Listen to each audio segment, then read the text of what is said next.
Thank you, thank you. I think I'll start by saying that my responsibility or my purpose in life is to change lives of people. And God has allowed me to use Bright Guru as my vehicle of changing people. We were working on a specific strategy. We always had a specific strategy that was also successful, mind you. We were very successful pre the lockdown. But when the lockdown came, it put our strategy at zero. So we had to sit down and then say, how do we come up with a strategy that will put the vision or my purpose in life back in motion? And like I said, then I was sitting with about 7 employees. That we've had our growth of employees in the past was we actually would hire casuals the last 3 months of the year to assist us in rolling out whatever it is. Come January, we go back to our core staff that we work through the other 9 months of the year. When this hit, we had to sit down and go back to the drawing board. You must remember now that every time I'm at home and you get a call from somebody at the office during the lockdown, you're nervous because if they say somebody has broken in or something burnt or something broke, we had to find funds somewhere to fix whatever it is. So you need to get out of that space. And how do you get out of that space? Is to generate income. So how do we generate income is then saying, what can Bright Guru do to generate income? I mean, the first month stint of trying to sell sanitizers and masks. I mean, I remember the one time I went to go view masks out of a van because I was told by one person to say, no, there's somebody who's selling masks, you can go view them. So I went to go view those masks. You take a video and say, hey, client, there's 40 boxes here. You can send in the deposit. Then the following day, somebody else says, no, but there's another 40 boxes, man, you must come and see them. When I go there, it's the same boxes. So different people are selling the same product. It took me back to 2010 with cement. And I mean, that said to me, I'm playing in an environment that's not mine. You know, the masks, the sanitizers, it's not my environment. Let me leave it. Let me go back to my product and make my product work. And, you know, you sit and you think, if only I was given a chance to just prepare this and sell it, where do I get the vehicle to do that? And yes, it's important to belong to associations such as a Restaurant Association SA, because then they have a voice with the Minister of Small Business. When they write a letter to the Minister of Small Business, Minister of Small Business reads that letter and considers what's been said, because there's over 1,000 restaurants behind that specific letter. When they write a letter to the president, that letter features, and you are given the opportunity to add your voice on that specific letter. So, you know, you try many other avenues. I mean, I follow the president on Twitter, the Minister of Small Businesses on Twitter, and you know, you try comment and put in your 5 cents there. Minister Begikele Mankolele, we want to operate, you know? You put it there on Instagram, on Facebook, and all of those things. So you at that specific time have to try everything in your power to try and get your business alive. And you know, it's also important to associate with with the likes of MLE, because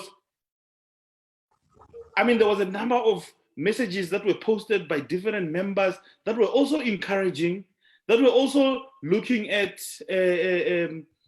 opportunities, many other opportunities. Others were selling sanitizers, and you're seeing the successes and all. If you allow me, I see my office there is also logged in. Hey guys, welcome. So you almost have to say, what role do I play? And what is the purpose of your role? I think purpose is also very important. It's one thing to say, I've got a business and I want to make money, versus this business needs to make money because somebody needs to eat. Somebody needs to pay their child's school fees.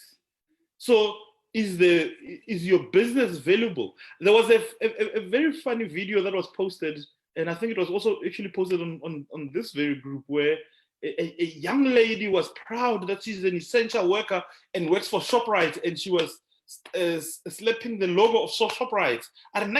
Essential worker, pecker or not, you know? But that lady is proud because she can pay her school fees or salary, and her children can eat, etc. And that's what Checkers did for her. And I was saying, I need one of my guys to also slap their logo and say, "Ki essential worker, papa, you know." So it's about the purpose of your business, beyond just we want to make money, but we want to change lives. And with that, you then have to evolve with your strategy. You have to move with your strategy. When people are saying they are closing, you're saying, how can I move into that space? How can I move in there? I mean, right now our problem is, how do we get funding to open all these other places? I mean, as I speak to you now, I've just landed about an hour ago from Polokwane, going to view a venue that we want to open, a potential venue in Polokwane. I'm off to Rustenburg tomorrow because we want to open the Rustenburg one on end of this month. Already the marketing team is working on the marketing collateral and the branding, etc., for the Rustenburg store. So the purpose of our product in the country is what makes us alive and what makes us not sleep. And I do say, Mfundisi, it's very important to also understand that your team is what carries your business. I'm mostly in meetings, hardly ever at the stores. Actually, I meet my team after hours. After this meeting, I've got a meeting with my ops team because we are preparing for weekend, because our demand raises on weekends. Till today, we are never ready for the weekend. We still get shocked.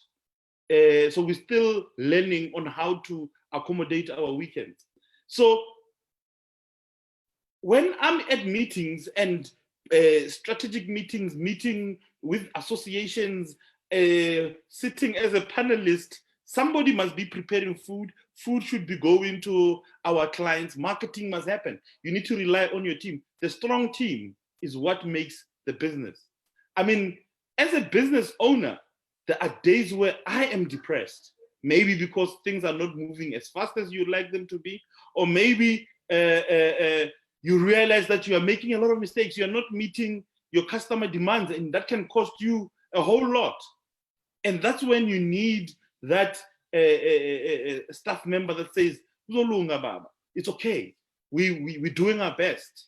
And they come back with, we just received a call from Banbanu who says, yeah, your food is out of this place.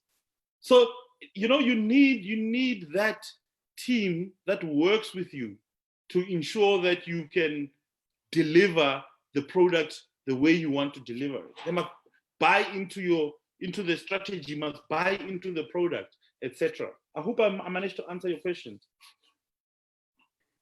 Of course, I believe you have answered the question, and also you have answered others which I had not even started asking. And I believe that Another additional thing that we are learning is that we are today talking to somebody who is purpose driven and who understand why he's out there and why he gave birth to the Braai Guru.